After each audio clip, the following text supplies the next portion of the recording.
আমরা এই মুহূর্তে রয়েছি নারকেলডাঙ্গা থানা এলাকার শিবতলা লেনে এবং আমার সামনে যে ঘর আমরা দেখাচ্ছি, নারকেলডাঙ্গা থানার পুলিশ আধিকারিকরা বাড়ি সিল করে দিয়েছেন। এখানেই থাকতেন 22 বছরের পুষ্পা কুমারী।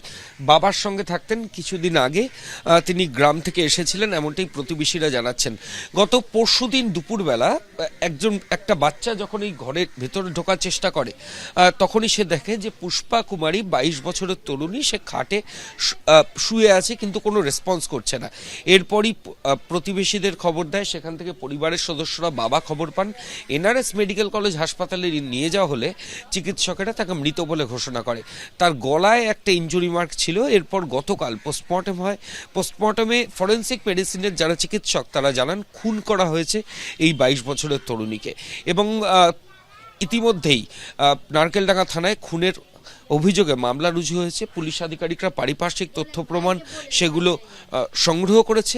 প্রতিবেশীরা যেটা বলছেন যে ওই তরুণীর ভাই, সে লাস্টবার এই বাড়িতে ঢুকেছিল এবং সে পিঠে একটা ব্যাগ নিয়ে এসেছিল, এটা প্রতিবেশীরা দেখেছিল, কিন্তু তারপর আর কাউকে তারা ঢুকতে দেখেনি।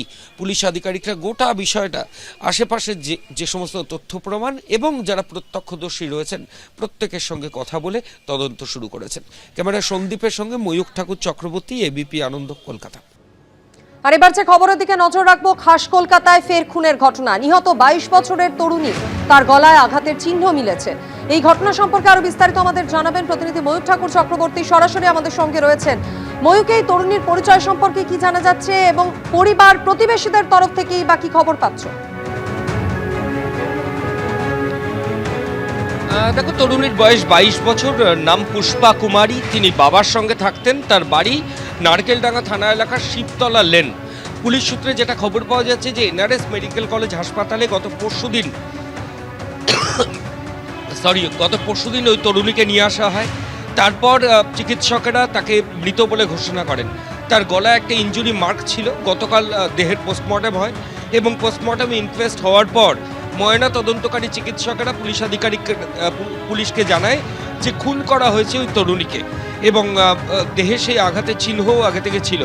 এরপরই ওই তরুণী যেখানে থাকতো শিবতলা লেন, তার বাড়ির ঠিক উল্টো দিকে একজন প্রতিবেশী, তিনি একজন রিটেন কমপ্লেন দেন।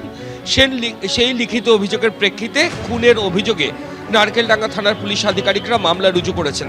গোটা ঘটনার সূত্রপাত গত পরশুদিন দুপুরবেলা। যেটা প্রত্যক্ষদর্শীরা বলছেন যে ওই 22 বছরের তরুণী তার বাবার সঙ্গে থাকতেন। বাবা সেই সময় বাড়িতে ছিলেন না। তরুণীকে সঙ্গে কয়েকজন শিশুও থাকতো। সেই বাচ্চারা তখন বাইরে খেলছিল। কিছুক্ষণ পর বাচ্চারা ওই তরুণীকে খুঁজতে যখন ঘরের মধ্যে আসে, তখন তরুণী কোনো সাড়া শব্দ দিচ্ছিল না। এরই মাঝে একজন যুবককে ওই বাড়িতে ঢুকতে এবং বেরোতে দেখতে পাওয়া যায়, যখন ওর বাবা সেই সময় বাড়িতে ছিল না এবং সে সম্পর্কে ওই তরুণীর ভাই হয়। গোটা ঘটনার পর প্রতিবেশীরা পুলিশকে জানান। সেখান থেকে পুলিশ আধিকারিকরা আসেন, বাড়ির লোক আসেন। আপাতত খুনের মামলা রুজু করে তদন্ত শুরু হয়েছে এবং ঘটনার পর থেকে আশ্চর্যজনকভাবে নিখোঁজ রয়েছেন ওই তরুণীর পরিচিত ওই ভাই। ফলত গোটা ঘটনার পেছনে তার কোনো ইনভলভমেন্ট আছে কিনা সেটাও পুলিশ আধিকারিকরা দেখছেন। মাধুরী, ধন্যবাদ ময়ূখ।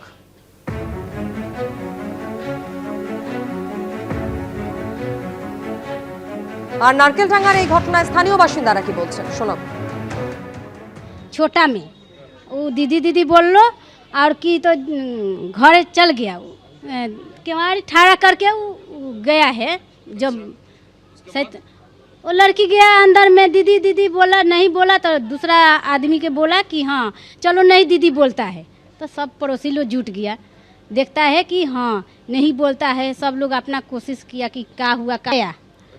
वो पीठ पर बैग लेकर आया और केमारी ढक ढका रहा है। वो लड़की खोल दिया, वो ढूक गया, केमारी बंद कर दिया। इतना ही से हम देखे।